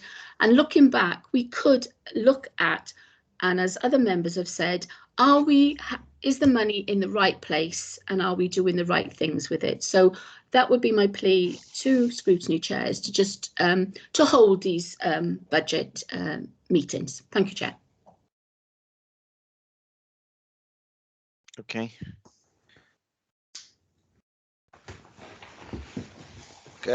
Steve, did I call you your name? Steve Hunt. Steve. Yeah, he has asked a question, Chair. Oh, he did. Yeah, sorry. Okay, Carol Clement then, please. Yeah, sorry, Chair, I froze and apologies. I have asked, yes. Okay. Sorry, Steve. Yeah, thanks. Carol, can I ask you to come in now, please? Yes, thank you, Chair. I just wanted to say thank you to members for all of the questions today. We certainly will take on board comments from the consultation, but we will also then seek advice and recommendations from not just Hugh but the other officers on sustainability, which is really important. So thanks to members for their Q&As, but we can discuss this further, I'm sure, in council, and it'll probably be another long meeting. So thanks to members for their comments. Thank you. Okay, thank you, Carol. I don't see any other indication from members. So if I could take you to the recommendation, which is on page 183. We'll need proposer and seconder, please. There are 3 recommendations.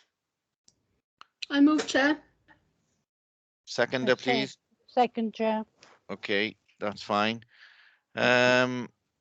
Okay, moving on then. Urgent items. Sorry. Sorry, can you just check that everybody else is happy with that to go to Cabinet Board this afternoon?